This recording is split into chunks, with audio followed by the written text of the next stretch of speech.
बिहार की नीतीश सरकार अक्सर ही विवादों में घिरी रहती है। कभी विपक्ष तो कभी अपने ही सहयोगी सीएम नीतीश कुमार पर तंज कसते नजर आते हैं, जिसके चलते बिहार की सियासत गरमाई रहती है। और अब एक ऐसी खबर आई है जिसके चलते नीतीश सरकार एक बार फिर अपनी सहयोगी बीजेपी के निशाने पर आ गई है। आखिर क्या है मामला, आइए देखते हैं इस खबर में। बिहार की राजनीति में किसी न किसी मुद्दे को लेकर हलचल बनी ही रहती है।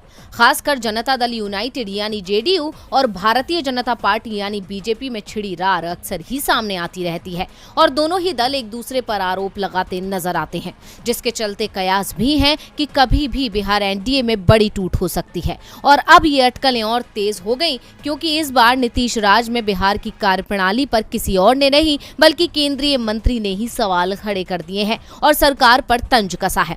दरअसल ये मामला है बिहार में पुल गिरने का। बता दें 29 अप्रैल को सुल्तानगंज में गंगा नदी पर बन रहे एक पुल का एक हिस्सा आंधी के दौरान गिर गया था, जिसके बाद एक बार फिर सरकार पर सवाल उठने शुरू हो गए। लेकिन सरकार के अफसरों की तरफ से कुछ ऐसे तर्क दिए गए जिस पर केंद्रीय मंत्री को हैरानी हुई और उन्होंने सरकार पर तंज कस डाला। बता दें कि केंद्रीय सड़क परिवहन एवं राजमार्ग मंत्री नितिन गडकरी ने पुल का हिस्सा गिरने के लिए तेज हवाओं को जिम्मेदार बताने वाले भारतीय प्रशासनिक सेवा के एक वरिष्ठ अधिकारी के बयान पर आश्चर्य जताया है। गडकरी ने कहा, बिहार में 29 अप्रैल को एक पुल गिर गया था। अपने सचिव से इसका कारण पूछने पर उन्होंने जवाब दिया कि ऐसा तेज हवा और धुंध के कारण हुआ था। एक आईएएस अधिकारी इस तरह के स्पष्टीकरण पर विश्वास कैसे कर सकता है? मैं समझ नहीं पा रहा हूँ कि हवा और धुंध के कारण पुल कैसे गिर सकता है। जरूर कुछ गलती हुई होगी जिससे ये पुल गिरा। आईएएस के बयान पर हैरानी जताते हुए नितिन गडकरी ने कहा कि पुलों के निर्माण के दौरान गुणवत्ता से समझौता नहीं किया जाना चाहिए।